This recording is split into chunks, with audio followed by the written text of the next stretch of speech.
The way we look at it at CatholicPsych Institute is to say, well, we're not going to get a full answer about the human person from the sciences alone, because the sciences measure what's observable. In other words, the material world. And the human person, while part of us exists in the material world, we also have a pretty significant dimension of who we are as persons that is spiritual. It's non-material. You can't see a significant part of who we are. So you can't measure, you can't observe, you can't apply the scientific method to a significant amount of who we are as humans. So this is why the sciences, which are limited to that which is observable, can't possibly ever come up with an accurate model for what a human person really is. That's why we need a Catholic perspective to give us a full model, a real model of what a human person is.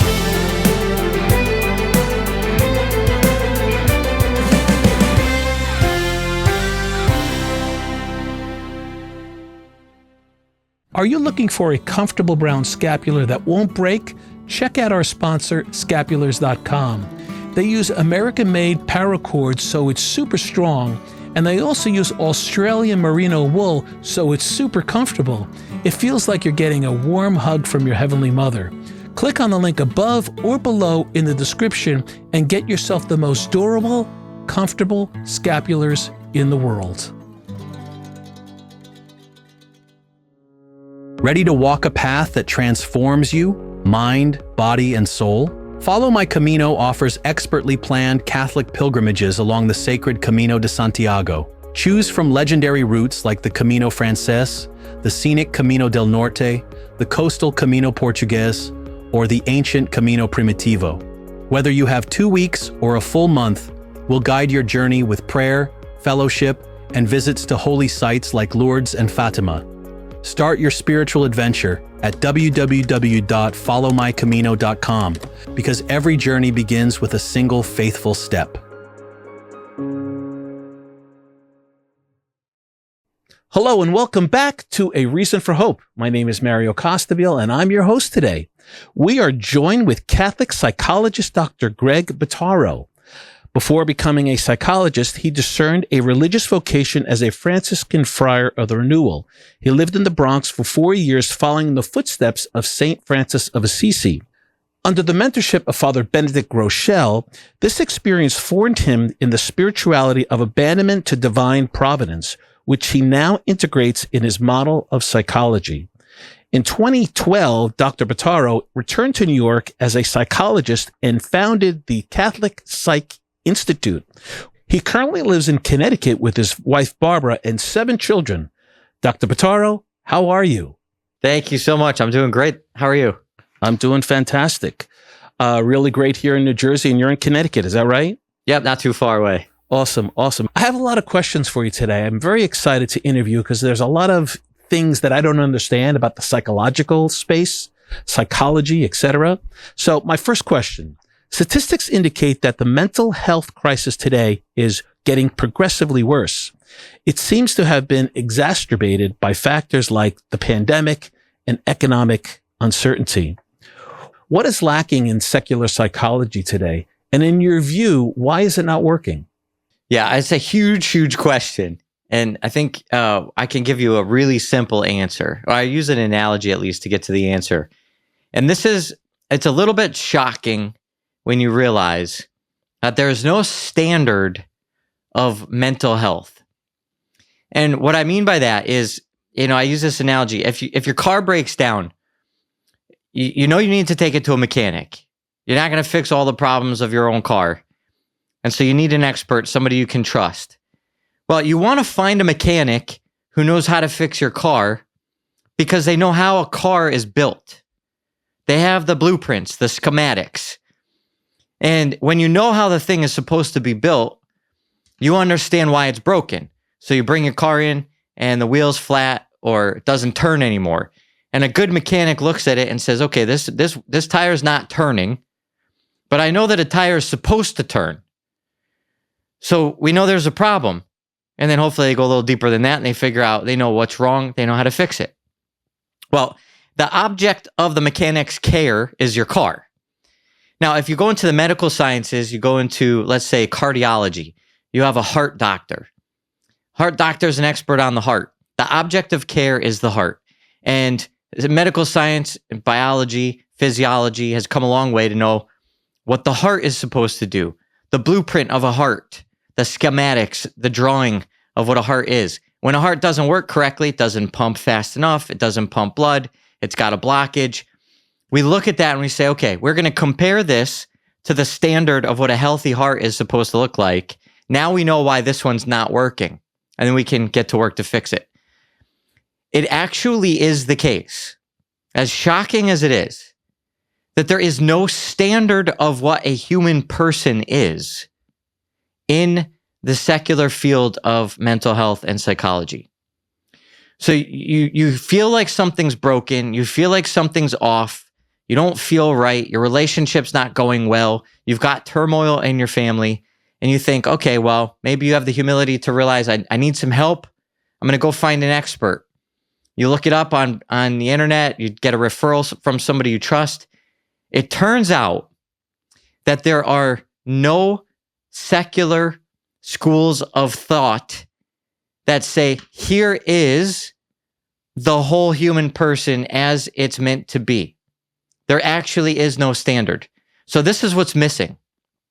And we can go really deep into this if you want to, but the way we look at it at CatholicPsych Institute is to say, well, we're not going to get a full answer about the human person from the sciences alone, because the sciences measure what's observable. In other words, the material world.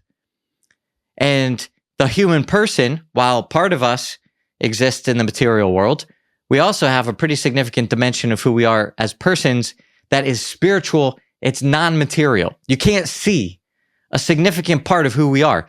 So you can't measure, you can't observe, you can't apply the scientific method to a significant amount of who we are as humans. So this is why the sciences, which are limited to that which is observable, can't possibly ever come up with an accurate model for what a human person really is. That's why we need a Catholic perspective to give us a full model, a real model of what a human person is. And we use the philosophy of the human person and the revealed truth, and or you could say the spirituality, or even the theology of the human person. And we mix that together. We integrate that with the psychological sciences. So the way we talk about it is we understand the person through the lens of faith, reason, and science. And that's how we've been able to come up with a full model, a standard of what is human. We know what the healthy version of us is supposed to look like, and therefore we can make judgments on what unhealth or lack of health is. That's wonderful and totally makes sense. And it affirms that most of the psychologists that are out there are not incorporating the spiritual component of the human DNA, right?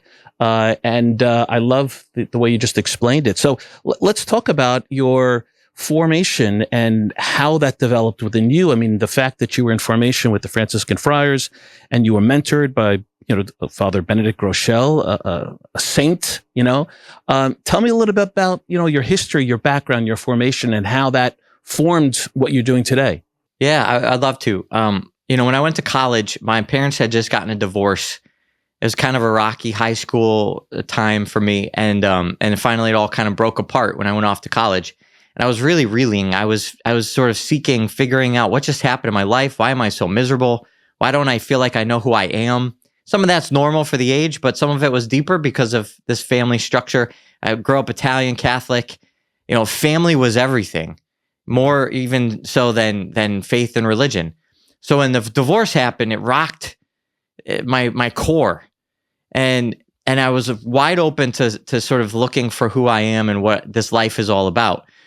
I went to Boston College first, and I had this amazing professor, Catholic philosopher, Peter Kreeft, who is actually speaking at our upcoming conference, our Summit of Integration. And he taught me how to think, how to integrate philosophy. He actually introduced me to John Paul II, he mentioned as a patron. He's our patron as well. And the work of John Paul II changed my life.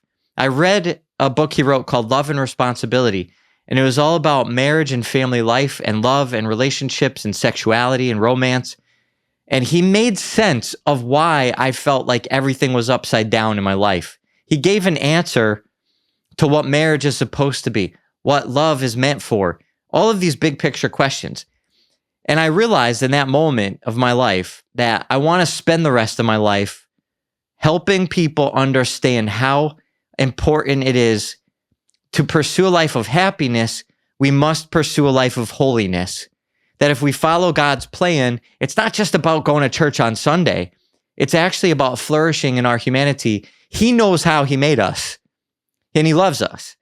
So when he gives us the rules to follow or the things that are important for us to think about in our life, it's because he knows it's good for us. And if we learn those things and follow those things, we actually can be happy. So that was the beginning.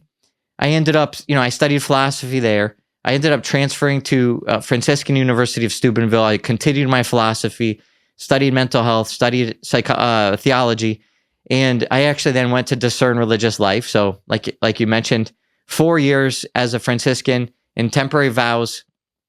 Father Benedict taught me the spiritual life, Franciscan spirituality especially. So I had my philosophy, I had my spirituality, and then I discerned that I was actually called to marriage. So I left the Franciscans before final vows, and I decided, well, now I have to make money. I have to earn a living. So it made sense to become a psychologist. So then I went off to study psychology, and I got my doctorate 5 years later. And my wife started my practice, started our family, and the rest is history. It's awesome. Great story. Great blend of many aspects of your life to prepare you for what you're doing today. Father Benedict Groeschel informed you in the spirituality of abandonment to divine providence. Share what that is with our viewers and listeners. Yeah, so there's a couple of books out there that people are familiar with. Maybe some spiritual writings by Father Jacques Philippe, and also the book actually called Abandonment to Divine Providence by Jean-Pierre de Caussade. And it's all about knowing that we are loved by a Father and knowing that we have nothing to actually worry about. Jesus says in Matthew 6:25, do not be anxious about the things of your life. And, I sometimes joke about how, it seems so crazy when Jesus said, eat my flesh. All these disciples left after he said that. Like, that's pretty crazy. Eat my flesh. What are you talking about? I don't think we even take him seriously when he says, don't be anxious about your life. It's almost like that's too crazy. We believe that we can eat flesh, but not being anxious is almost too far afield. But he actually commands us, do not be anxious. How could he possibly expect us to not be anxious about the things, your bills, your taxes are due, you might lose your job, your kids are away from the faith. It's like, you don't like the preaching at church, somebody's cutting you off in the parking lot on the way out. All these things that we're getting upset and anxious all the time. Well, he gives us the reason and he explains it to us. He says, look at the flowers in the field. They don't work and stress about their life, but there's nothing more beautiful than they are. Look at the birds in the air. They're not stressed out and anxious, but they're fed, they're taken care of. We are taken care of. So if we can trust the Father who loves us and takes care of us, that's what divine providence means. He provides for us. Then we actually literally have nothing to be worried about, and we can have no anxiety. And we're seeking peace. We don't want to be ruminating. We don't want to be losing sleep. So this is the key. And what I do in my work is integrate the psychological principles. What does it actually look like in the way your mind works when we're talking about these big, lofty spiritual ideas? Can you give me an example? How would you incorporate faith into, helping someone psychologically? Do you share these Catholic principles? Do you share the spiritual component, God's will in our life, et cetera, et cetera? Do you share that in tandem with one another? How does that look like? Yeah, sometimes it depends on the client, who we're working with, and some people are well educated, more experienced in the faith. But I think in general, we allow our Catholic formation in faith to inform us about who a person is. Like I said, it's like the car mechanic. Being Catholic means we know who you are, how you're made, how you're supposed to be functioning, and what's wrong if you're not going according to those those norms. So some people bring their car to the mechanic and they know a little something about the car. So maybe you will get into a conversation with the mechanic about the kind of oil that you're using or the brand of brake pads that you want to put on. Or some people don't have any idea what any of that's about, but it's okay. It actually has nothing to do with whether or not the car mechanic knows what they're doing. So that's how we look at it. If we know how God made you, you don't even have to be Catholic to come see us and work with us. We work with anybody. It doesn't matter what you believe or your faith, because what we know that we're informed by our faith about actually pertains to every single human person as long as they're human. And that's the model that we're using. The Brown Scapular is a special Catholic devotional. Invest in a scapular that is as strong as your devotion. At scapulars.com, they use super strong American-made paracord because your scapular should be as strong as your devotion. They also use the finest Australian merino wool that feels like a warm hug from your Heavenly Mother. You'll also find handmade rosaries with our distinctive deliverance cross, Italian-made saint medals, keychains, and jewelry. Visit the link above or below in the description to get yourself one of the most durable, comfortable scapulars in the world. Ready to walk a path that transforms you, mind, body, and soul? Follow My Camino offers expertly planned Catholic pilgrimages along the sacred Camino de Santiago. Choose from legendary routes like the Camino Frances, the scenic Camino del Norte, the coastal Camino Portugues, or the ancient Camino Primitivo. Whether you have 2 weeks or a full month, we'll guide your journey with prayer, fellowship, and visits to holy sites like Lourdes and Fatima. Start your spiritual adventure at www.followmycamino.com, because every journey begins with a single faithful step. Tell us a little about your mentorship program. I know that is something that the CatholicPsych Institute implemented somewhere around the pandemic. Yeah, that's right. Yeah, right before the pandemic, sort of came up with this idea of how to expand the way that we work with people from a mental health services kind of perspective. And so, I realized that I kind of put a lot of things together at around the same time in my life. It was kind of 7 years into my practice. I had that 7-year itch, and I was wondering if this is really what I was made for. I had some frustrations happening in my practice, and I realized I don't feel like I'm doing what I could be doing for people. And I, long story short, realized that in order to really walk with people and help people, I wanted to do what Jesus did for us, which is to really go into people's lives, meet them where they are, not sort of sit back in my office and have a scheduled appointment and you show up when it's convenient for me. But instead, I wanted to actually be a part of somebody's daily life, be available to have dialogue in the midst of the things they're actually going through. And then, we're open to technology and creativity of the human ingenuity. And so using an app and a kind of digital dialogue with voice messages back and forth, we created a methodology in which we can actually carry on a very human, very personal, very deep conversation in dialogue over time, back and forth every day. And so when you're working with one of our mentors, you actually have somebody who is trained in the psychological sciences, but is entering into your world where you are, available to you on a daily basis. So you don't have to compartmentalize and then wait for a session next week. It's like if you had that fight with your wife, if you had your kid come home and complain about the XYZ, if you're losing sleep, if you're anxious, if you're depressed, whatever's going on at work, we're going to talk about it today. You can actually leave a message from where you are, actually talking about how you're feeling in the moment when you're feeling it. And then you're getting responses back and forth. So this is our model. It's called, the fancy technical term for it is integrated, because we bring the faith into it. Daily, because it's every day. Dialogic, meaning it's back and forth dialogue. Mentorship, IDDM. We call it mentorship for short. But that's the model that we developed out of a real deep understanding of how we're made in God's image in this Catholic worldview. So is it kind of like a hotline, like a mental, if you're having difficulty, you get anybody, or do you get someone that is connected to your history? Yeah. It's established. It's an established relationship. So you sign up, you get assigned a mentor, and then you get a private channel essentially through this app that we use. And then you have this, it's a private one-way, it's two-way, but you're the only two people in that channel, in that conversation. So it's a dialogue back and forth.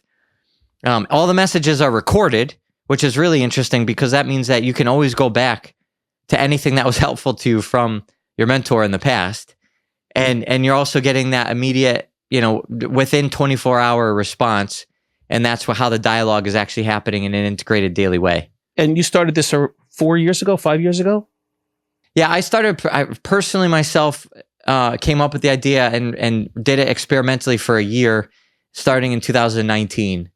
And so that carried me right through into COVID. It was working so well, so quickly, that I knew I had to teach other people how to do this and introduce the rest of my team. And so the rest of CatholicPsych Institute was doing normal traditional psychotherapy. But I shared with them what I was doing with this model, and they all started using it as well, and they loved it. And so eventually we transitioned away from the traditional psychotherapy model into this new mentorship model. It must be growing. It must be really accelerating, because I think it's a win. I mean, people suffer and they're in the moment. They want to talk to someone. Am I correct about that? Absolutely, yeah. It's always a little tough being innovative and disruptive and sort of breaking out of the old model into something new. So certainly, I'm learning a lot about how to do things like that. It's not how I was trained, but people have the data kind of speaks for itself. The fruit speaks for itself, and so we've got over 1,200 outcome surveys, people talking about how much this has changed their life. We serve over 300 people a month. We have a team of over 30 people now, mentors who have been trained in our model, who are providing this now in their own way. So yeah, we're growing very quickly. The relationship between sin and psychological health is complex, but Catholic teaching suggests that sin can negatively impact one's psychological well-being. What is your feeling on that when people are struggling and there's the idea of spiritual, attacks, and how do you incorporate the two? How do you decipher between the two? Thoughts on that area? Yeah, definitely. I mean, this is our model of integration. What we mean by that is that we don't compartmentalize or separate our emotional health and mental health from our spiritual health. These are convenient lenses to look through, convenient categories to study. If you're going to become an expert in theology, okay, then you go get a degree in moral theology, then you're going to really focus in on sin. But it doesn't mean that the person is somehow separated out into these parts. So whatever we're talking about, it's going to affect all the other parts. Another related question that people ask is like, what's the difference between spiritual direction and therapy? Or what's the difference between demonic influence and a psychological disorder? Well, my answer to all these questions is there's much less different than you might think. And so when we sin, we have this orientation, a gravitation away from what's actually good for us. That's called concupiscence. And when we follow that orientation, it's like if you're made to go north, but your compass is broken and it's pointing you in the wrong direction, and you're only following that compass. In other words, you're only following your orientation towards sin, then you're going to not end up at north. And in the same way, when we follow our disordered desires and our disordered thoughts, we're not going to end up at happiness. We're not going to end up at flourishing. And really all these things come together: spiritual flourishing, mental flourishing, psychological flourishing. It's human flourishing. And so this is what we need to look at is, okay, how does sin affect me? Well, okay, so you have a proclivity towards, or an orientation to, that taking the easy road, the comfortable way, avoiding discipline, avoiding the hard path. Well, sometimes the right thing, the good thing, and the beautiful thing is the harder path. In fact, kind of usually mostly it's usually most of the time it is actually the harder path. But if we follow our inclinations towards the easier path, we're not going to end up at doing the good, the true, or the right, the beautiful thing. And so that's how we want to start to dig a little deeper. Like, how do we know the good, the true, and the beautiful? Well, it's not going to just be from our initial desires. It's maybe going to be towards a modification and maybe a deepening of understanding what we're really looking for. Not the easy way out, but the beautiful thing in the end. So that's how we can talk about some of this overlapping in the same conversation. Can you define the difference between spiritual direction, as you said, they kind of overlap, versus your work and what you do, psychology? Yeah, I mean, I think it's a matter of expertise in terms of the provider. That's really what matters in that question. Ultimately, and this is what we're seeking to develop and provide, is having an expertise that overlaps both. At the end of the day, you should have a priest who's giving spiritual direction, who is familiar with and can speak professionally and from an expert perspective on things of the emotional life.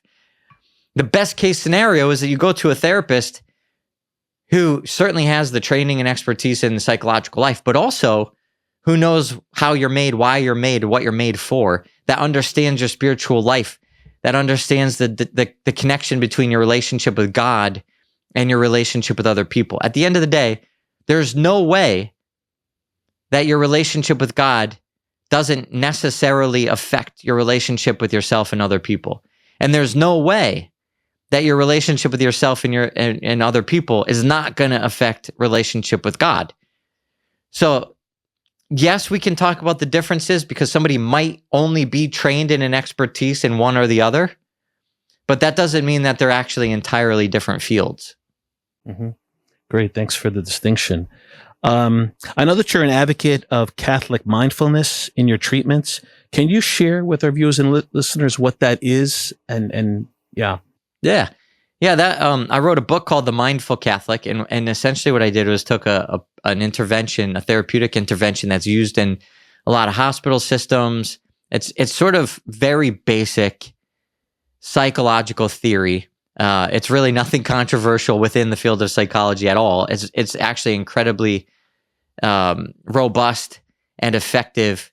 It's got really great research that proves how effective it really is.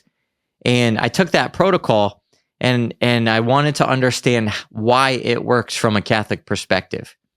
Now, an interesting caveat here is that mindfulness as a protocol actually came from a Buddhist worldview. Right. So that was an interesting thing. I thought, well, it can't work because it's Buddhist. Like, that doesn't make sense, but it works. So can we find a way that this works in a Catholic context and Catholic worldview? And as I went deeper into that question, I realized actually this is exactly what Father Benedict taught us how to do with Abandonment to Divine Providence. The difference is it's written in the words, the language, through the lens of psychological sciences. Instead of being a spiritual book, it's a psychological book. So I wanted to write a book that was actually both. That was an integration of the spiritual worldview, where we have a Father who loves us, who we can trust and abandon ourselves to provide for us, and what that looks like psychologically, so that we can. It's almost like a psychological manual, how to have peace if you trust that God is a Father who loves you. Because from the spiritual side only, it's like a lot of us will agree. Most Catholics would believe, okay, God is good. God provides for us. We can trust him. That's the spiritual side. And then we go and we're anxious all day, or we get upset about silly things. So my question as a psychologist is always, how do I make this practical? How do I translate the spiritual ideas into lived experience so that you can not only believe that and talk about it on Sunday, but then feel like that Monday through Saturday in your regular life? And that's what Catholic mindfulness is. But if you can go a little deeper on it, it is an interior sort of peace, psychological balance, right? It's like, do you share techniques within your consultations as to how to achieve that through the spiritual component, like contemplative prayer, or how do you? I'm still confused as to what the differentiation between what it is. Yeah. You shared what it does, but Sure. how does it? Where's the line from the Western approach that you described with Buddha versus the Catholic approach and how Catholics reach spiritual peace, right? I mean, the idea is to, find peace within your heart through God, right? Contemplative prayer or just stillness. And so the lines are blurred. If you could kind of just... Sure. Yeah. Ultimately, well, the first step is to be able to calm the mind down, to be able to find mental peace, not ultimate. We don't start off talking about ultimate eternal peace, but when we think about just the frantic mind, just telling people to stop thinking anxious thoughts is not going to work. We have to understand the way the mind works and actually work with it, not against it. And at the end of the day, there's really no difference in the practical level of what the Eastern versus the Western or Catholic perspective is actually doing, because we're both talking about what the human person does. It's like, if it's something physical, this makes sense. Like, what's the proper way to stretch before you go for a run? It doesn't matter if you're a Buddhist, a Hindu, an atheist, or a Catholic. Well, you're just talking about basic human things. This is how your muscles work. This is what you should do when you're going for a run. Okay. Well, the mind is part of our body. It overlaps with the body. We're talking about exercises to strengthen the way your mind works. And so I have exercises built in. By the way, this is on our website. If you go to the CatholicPsych.com website, and then you can look up the virtual retreat. I do an 8-week Catholic Mindfulness virtual retreat. And it's just a series of little videos, snippets, exercises to practice. It's essentially mental exercise. This is not prayer. We're not getting into prayer yet. We're not talking about the spiritual life. But it does prepare us for prayer. So it's like if you're going to adoration, if you're going to Mass, I know for me, if I go to Mass and I don't prepare myself, my mind's racing all over the place. I don't hear a single word of the homily. I'm not entering into the readings. I'm not entering into the liturgy. My wife's walking out with me after church. She's like, "Hey, what'd you think of that homily?" I'm like, "Oh, wait, what was it about again?" Like, I totally forgot. Yeah. Because I have a thing I'm working with here that's actually part of my responsibility. It's this mental thing between my ears.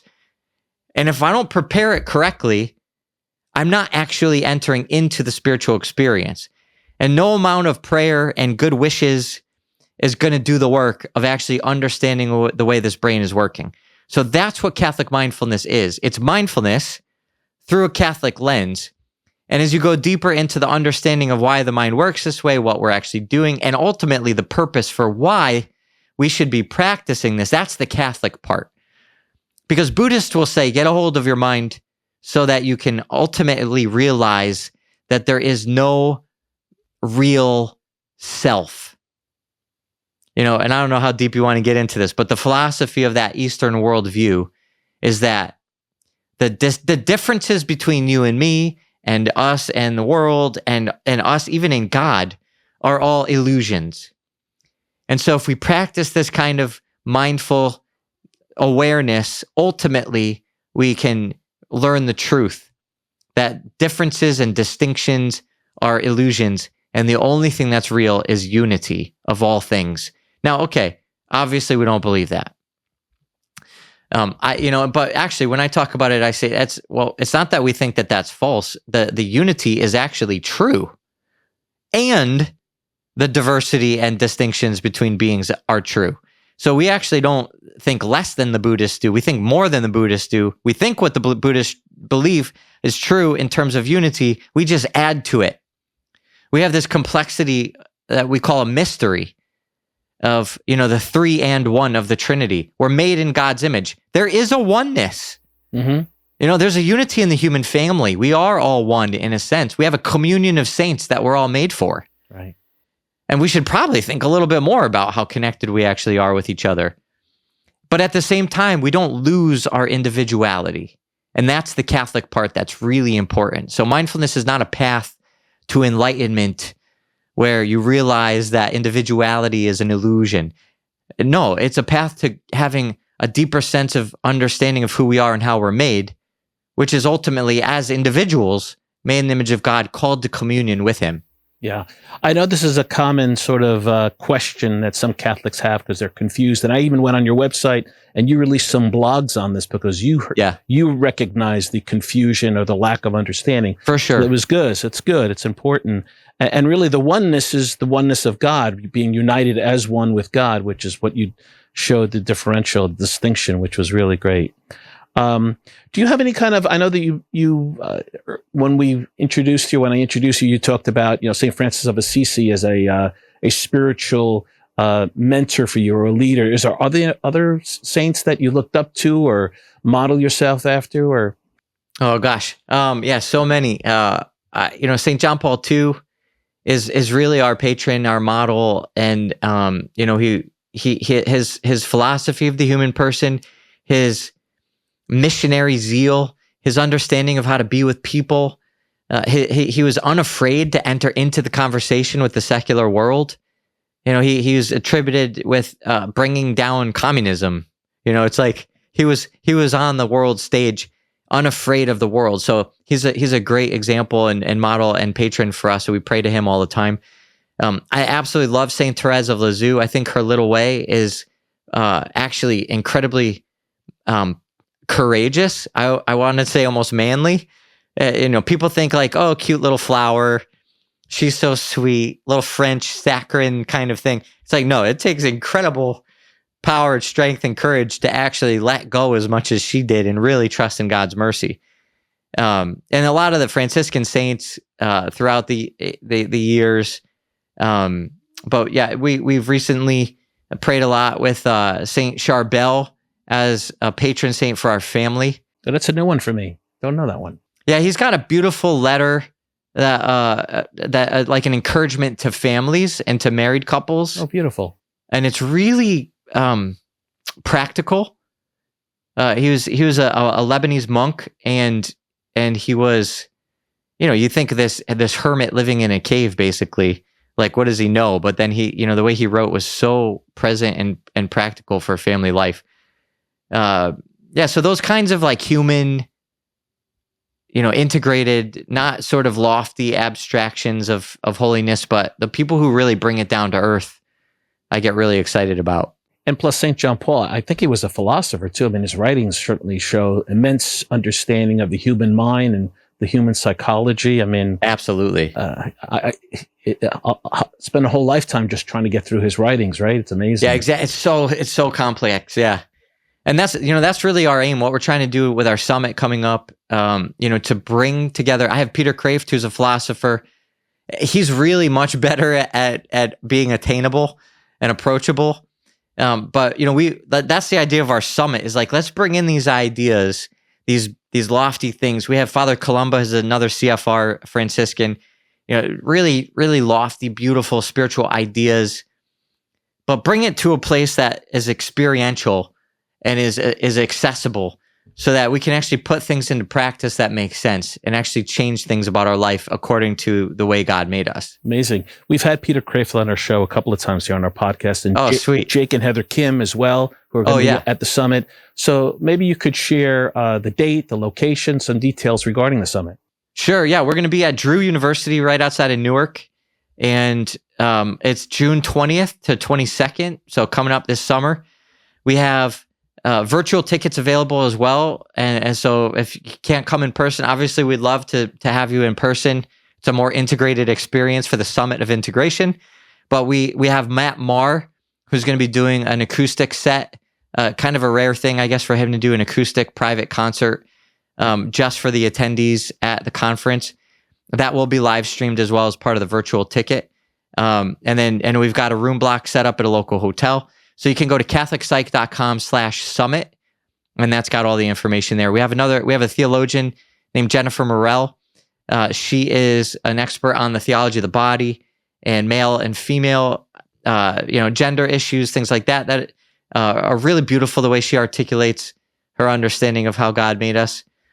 And so, yeah, we're bringing all these pieces together to give people an experience of how faith really does matter in our life and can make our life better. That's awesome. And I'm excited that AOH Music, our music division from Array of Hope, is invited to open up for Matt Maher. So I just heard that. That's so exciting. That's going to be awesome. We're very excited.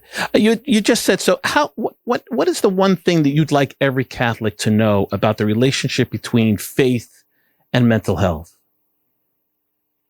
Oh boy. Well, the one thing is that we are made for love. We are seeking love. We long for love at the deepest level. We are formed in love, and we are also malformed with the imperfections of love.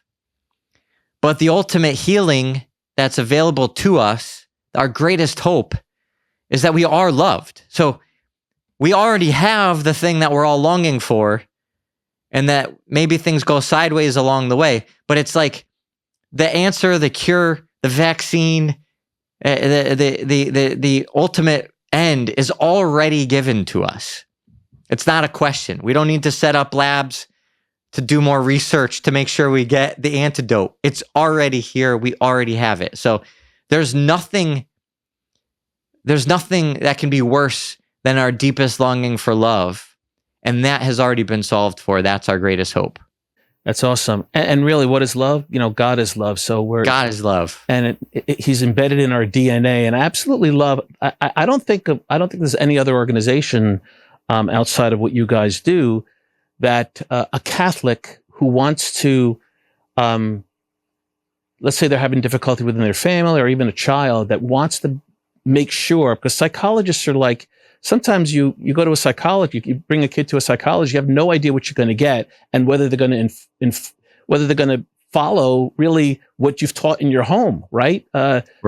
Regarding morals and spiritual beliefs. So it's reassuring for me as a parent, and I'm sure very reassuring for many parents, that there is an organization that takes that into consideration, not only shares it, but enforces it, which is really beautiful, Greg, that you set this whole thing up like this. I appreciate that. And I do have to say, there are some really amazing Catholic therapists and Catholic psychologists out there. It's not a big field, but it is definitely a growing one. And I think the more people realize that it's possible to do what we're doing. I've had so many young people, students, people considering graduate school tell me that they're inspired by what we're doing, and it's giving them the permission and the idea that it's actually okay to do this. We can be Catholic psychologists and therapists out there in the world. So I'm so grateful to have that sort of part of our platform to provide that sort of opportunity for people to even think and consider that this is possible, because it really is. And this is actually what we should be doing with this study. Amen. So what's on the horizon for Catholic Psych? Where are you guys moving? What is it that you're excited about outside of the summit? Yeah, I think all hands are on deck right now. That's a funny question to even think about. It's all about the summit right now. But we built a training model for helping people learn how to provide this kind of mentorship. So we have a certification program. It's called the CP MAP. It stands for the Model of Applied Personalism, which was John Paul II's philosophy. So probably after the summit, we'll be promoting that a little bit. I've got a book coming out in October called The Personalist Cure, which is all about the impact and influence of St. John Paul II on a proper orientation of psychology. And so probably for the next year, we're going to be really promoting that and looking at all these ways that we should be leading the conversation in psychology, because we really do know how God made us. We have the blueprint of the human person. And if we proclaim that, we can actually help people more than anybody else. Amen. Amen. Well, Greg, it was a pleasure having you on. Best of luck during the summit. Obviously, we'll be there. Hopefully, I'll get to meet you and shake hands. Yeah, can't wait to meet you in person. And I wish you all the best in your organization and all your work, and God bless you. Thank you so much. I really appreciate it. God bless you too. Thanks for joining us here for this Reason for Hope podcast. In case you didn't know, we do a lot more than just produce podcasts here at Array of Hope. We have a variety of ways that we evangelize to our culture through high-quality media and events. Click on the link above or below in the description, which will direct you right to our website, where you can see the many ways that we're able to help you and your church community grow deeper in our Catholic faith. Until next time, peace.